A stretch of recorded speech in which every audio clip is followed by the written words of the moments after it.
Today on Beyond the Image, I'm chatting with Robyn Bryant, SDMI Chief Mammography Technologist, and Erica Wells from Magview to talk more about the new Tyrer-Cuzick scoring assessment that is now available with all mammograms at SDMI. Thanks for joining me, ladies. Thank you for asking. So Erica, we're going to start with you. Tell us just a little bit about your background and what brought you to Magview. So I actually have a background in marketing and just really found a love for women's health and kind of fell into this role in all honesty. But I've been with the company for 15 years and just really love what I do. And it's wonderful to partner with our customers like SDMI, but also just knowing in the background that we're helping our customers ultimately serve their patients well and find breast cancer as early as possible. So Robyn, tell us about your role at SDMI, how long you've been with the organization, and what does your day look like? I've been with the organization 22 years now. I started as a lead mammographer, and then just after 5 years or so went to chief mammographer. And so my day in the life of me is like super busy. We have 12 locations, 16 units, so I maintain all the units along with the techs, of course, and assistant. And we just see upwards of 300 patients a day, maintaining that, getting their images, and doing quality work. Erica, tell the audience, what is Magview? So Magview is a patient tracking and reporting software.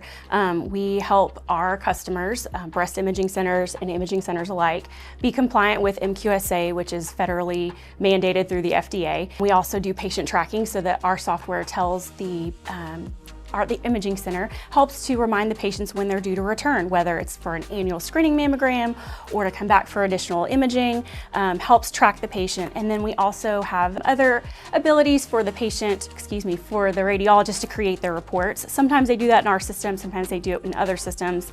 And then we also, most importantly, offer breast cancer risk assessment. So that's the Tyrer-Cuzick risk assessment, which is, how long has that been around? Breast cancer risk assessment has actually been around since about 1989. The first model was the Gale model. Since then, there have been updates and improvements and other models that have come out.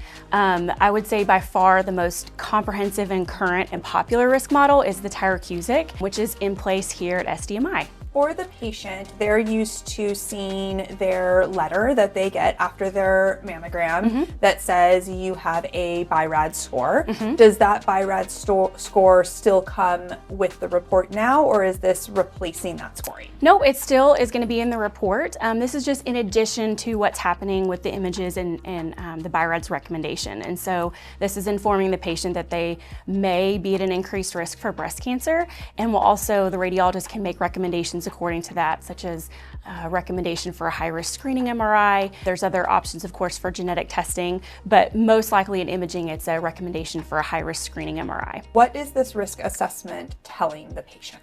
It's telling the patient that based on their personal and family history, they may be at an increased risk for breast cancer over their lifetime. And so there's important things that they can do, like additional screening, to catch that early.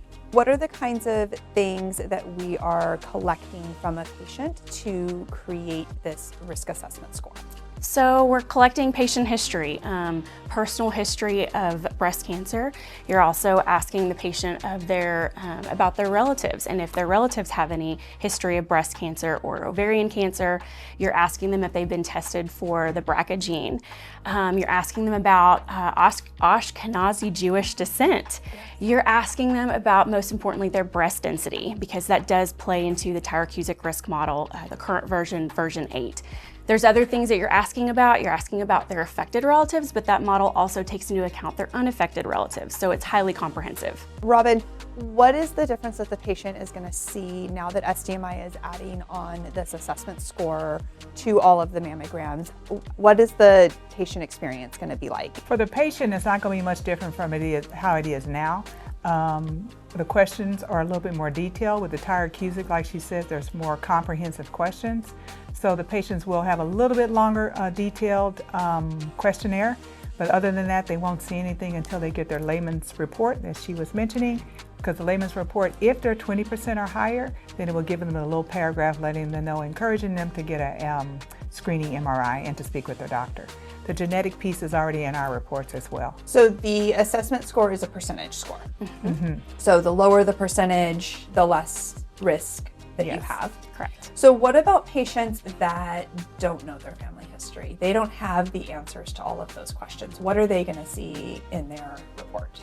The questions are comprehensive. You say yes or no or skip a section, it's still going to calculate your Tyrer-Cuzick score.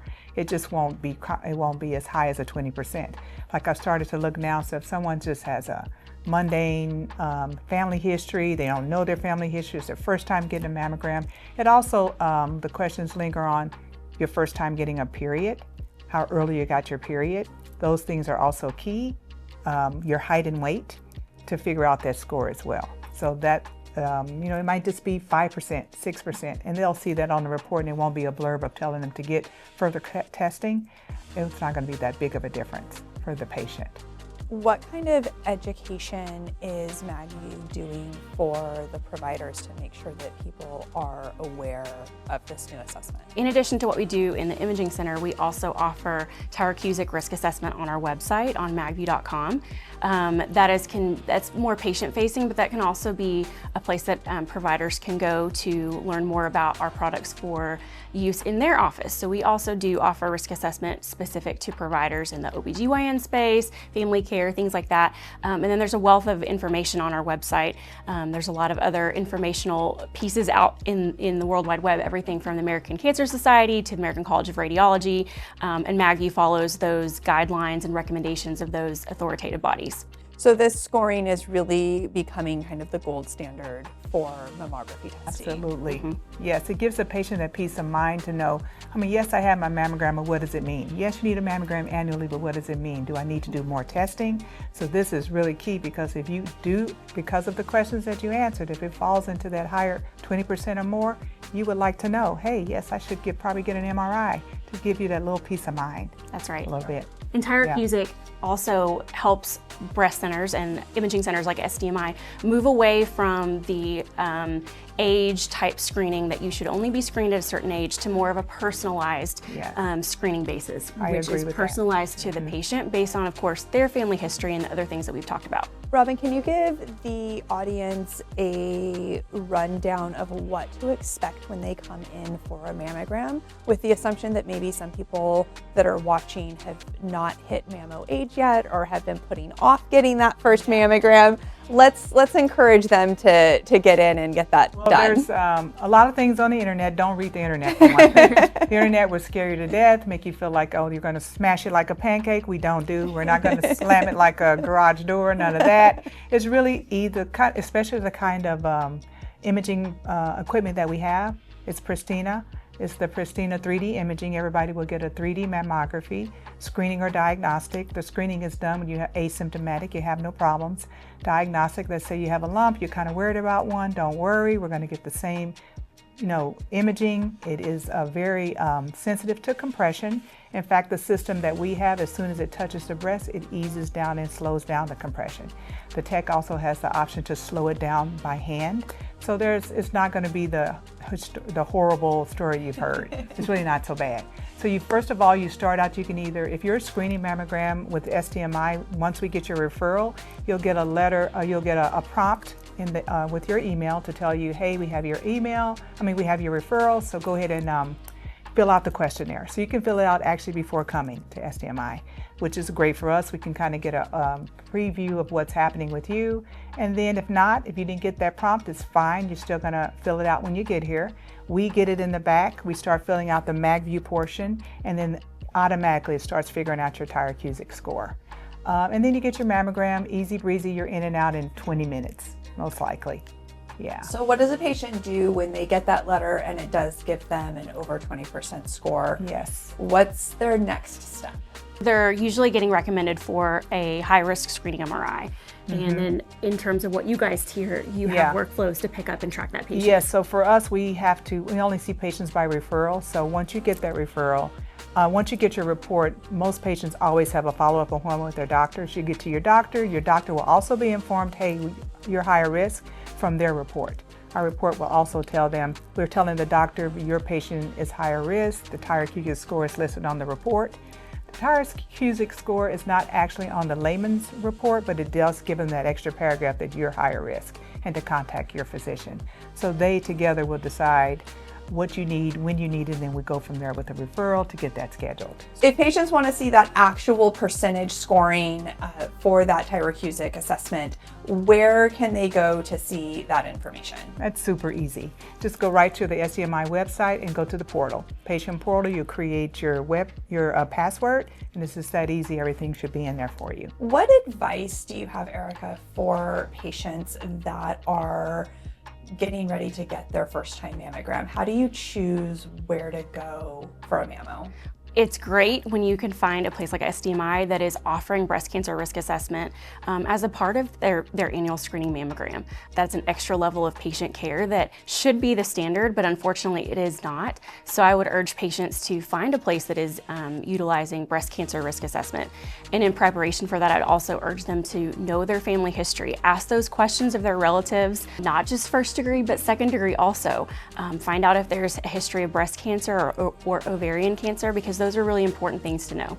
Tell me, what's the difference between a first degree and a second degree relative? First degree is going to be your immediate family, and second degree is going to be removed, like your aunts, your uncles, your cousins. You know, it's really important for patients to, as Erica mentioned, to fill out that history sheet as comprehensive as you can.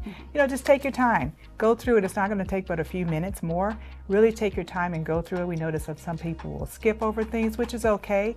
And if you have I would say if you have a question about anything on there, just stop and ask the technologist in the room so we can make sure we get the right information on there. So you mentioned that patients can fill out their forms before coming in for Yes. their appointment. Yes. So that would be a great opportunity for them to review the questions and then ask those family members if they don't have the answer, so they know Great. what they're prepared for. That's true. That's correct. Yes. Awesome. And then don't feel intimidated if you don't know all your family history, because we do get patients who are adopted. Some people just not sure, you know, it's not all family members that divulge everything. That's okay. It's really personal about you. There's other factors on there. I think with the Tyrer-Cuzick, there must be about 30 questions specific to that score. So don't worry about that if you don't know everything. The thing is just the more you know, the better, and the better the score is, the stronger the score is. Awesome. So if you don't have all the answers, you're still going to get some kind of score. still will get a You're still score. going to get your mammo report. You're still going Right. to get your BI-RAD level. So you're still going to walk away with a decent amount of information. Yes, same amount of imaging, same amount of images, same thing. All right, so we talked about women who have never had a mammo and how to find a facility for your first time mammo. What about somebody who's had a mammo at a different facility, or maybe they lived out of state and now they're moving into the area? What do we do to get all of those images over to the new facility to make sure they're getting the most comprehensive exam? That one is super important. Some patients feel, well, I'm starting today, what's the big deal? It is really, really important to have your priors. Even if you've never had anything, you've always got a negative report, you've been going to California facility for years, here you are coming to Steinberg, why are we finding something and bringing you back? Well, because we didn't have your comparison. It's really important for the radiologist to compare old to new.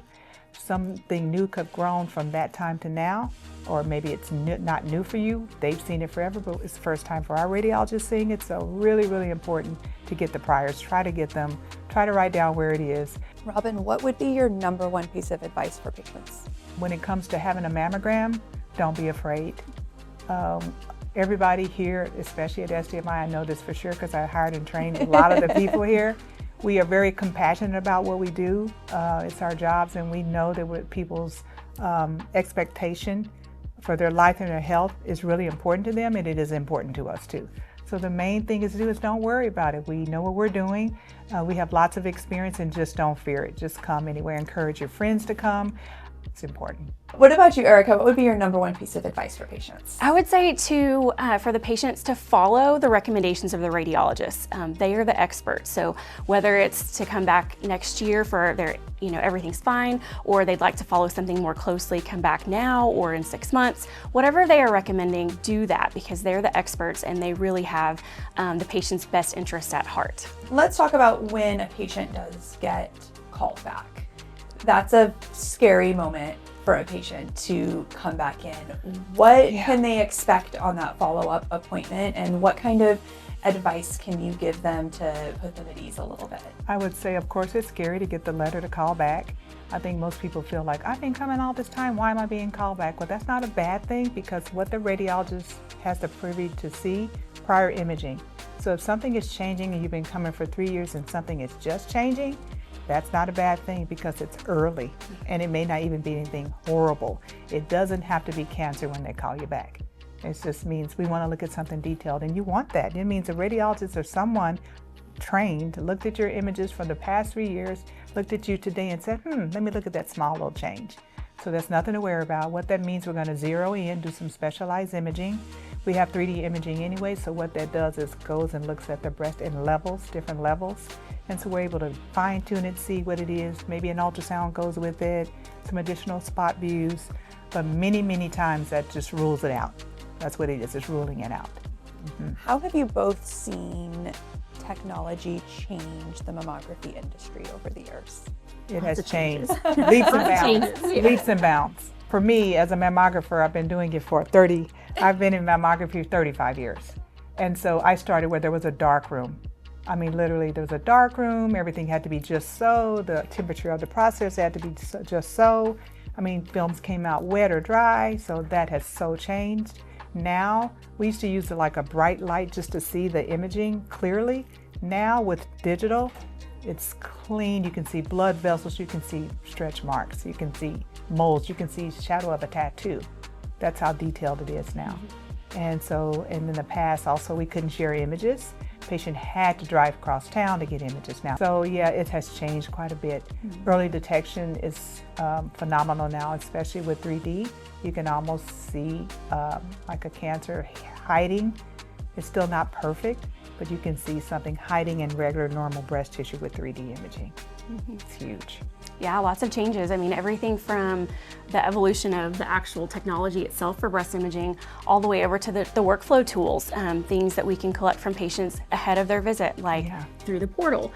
Also getting their letters electronically, again, through the portal, linked to the SDMI website. That's true. And then in regards to breast cancer risk assessment, everything from the original Gale model, which has of course been updated and changed, that just took into account probably like 5 or 6 different things, all the way through the different risk models like Tyrer-Cuzick today, which take into account much more comprehensive picture of the patient's risk factors, as well as tissue density, which comes into play. So a lot of changes with that. And then on the forefront, of course, we have the AI, and AI is being integrated into everything within breast imaging. So a lot of changes, and it's going to continually change.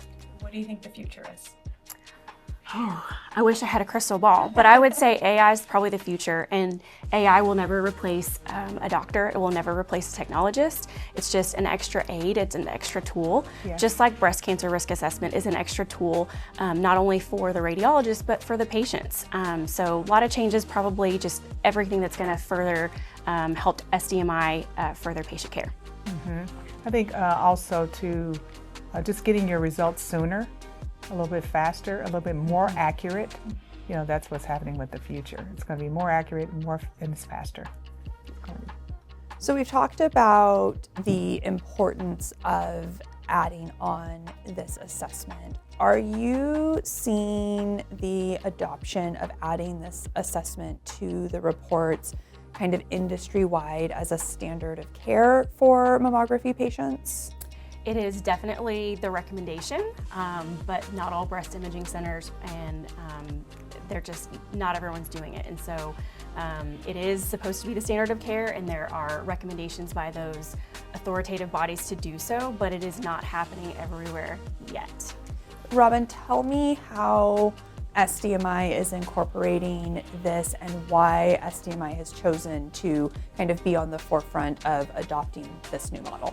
Well, SDMI is always on the forefront of helping the community at large, and so I wasn't surprised when we had the opportunity to go from Gale, what we used in the past, to the Tyrer-Cuzick. We jumped right on it when we could. Robyn, tell us why SDMI decided to offer this risk assessment on all mammogram patients. Well, we saw the opportunity to give our patients the best Tyrer-Cuzick scoring, high-risk assessment score, and so, you know, hands down, it was Tyrer-Cuzick, and we felt that Tyrer-Cuzick would just be more comprehensive, give people more peace of mind of the score they're getting. And just to let you know, if you're higher risk, you should be able to know it. If we had the technology out there, we wanted to grab that.